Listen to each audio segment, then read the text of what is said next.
Magandang umaga mga kabay. Meron po akong approved repair dito mga kabay, 38917i. So ang papalitan mga kabay, gear and pinion, 607, 608, sleeve, carbon, tsaka one set na spindle lock. Ayan, kasama na po yung push button, ayan, tsaka spring, washer, tsaka o-ring. So yan lang po mga kabay ang papalitan dito sa 8200S na model. So tara mga kabay, samahan nyo po. So yan mga kabay, nabuksan ko na po. So hugutin na po natin. Bali ito po, ayusin din natin itong yung cord nya. Ito.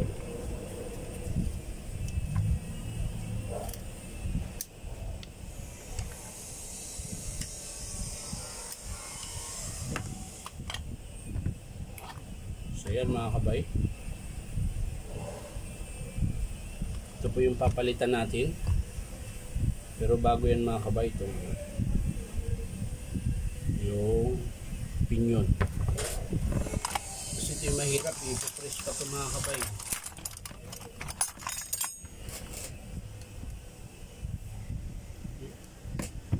Mali.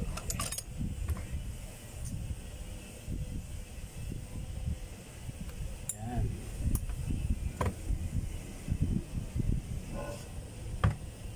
So ipipress ko muna ito mga kabay. So yan mga kabay, nakabit ko na po yung spindle. Ayan, gear pala mga kabay, hindi spindle, sorry. Tapos kakabit na po natin yung lock washer mga kabay. So kakabit natin yung lock washer niya mga kabay.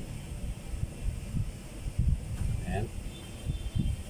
Dito po yan sa dulo ng spindle para hindi po siya aatras.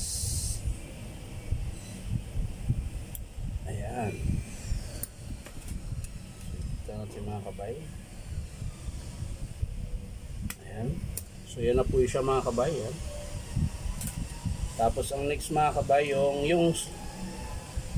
yung bearing dito, tapos na po na ikabit ko na. Yung sa harap na lang po. Yung 608.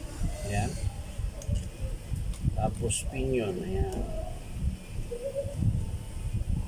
So yan mga kabay, ipitan natin.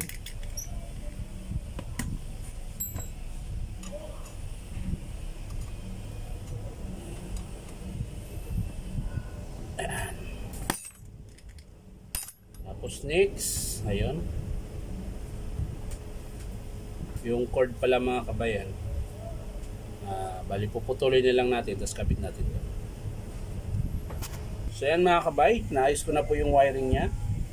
So isasalpak na po natin yung armature. Ito na po. Sasalpak na po natin mga kabay.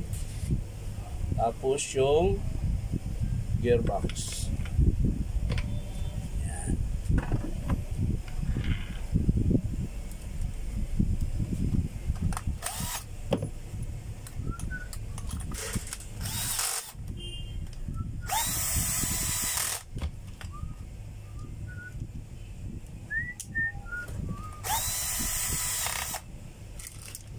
Ikaw lumipad.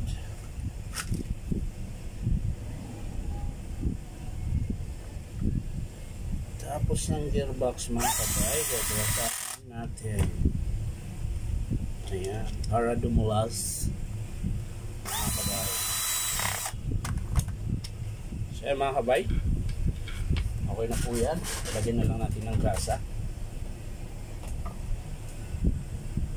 Konti lang naman mga kabay, konti lang. Ayan, ganyan lang. Ayos na yan. Kasi pag marami din mga kabay, mag-iinit na lang po yung ano niya, gear case. Wala na pong masingawan, wala nang mahingaan. Ganyan. So kakabit na natin yung lock mga kabay. Ayan.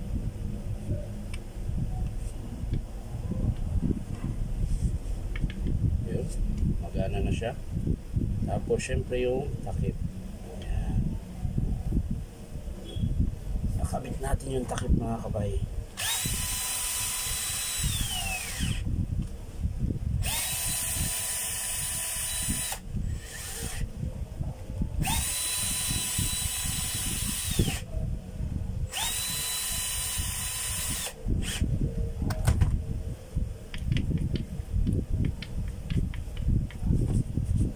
So yan mga kabay.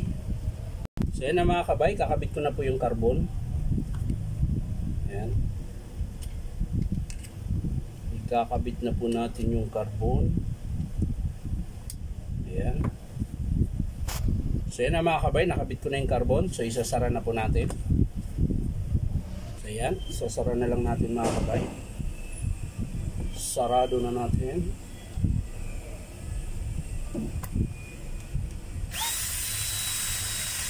Yun. Tapos, syempre, testing natin. Ayan, mga kabay.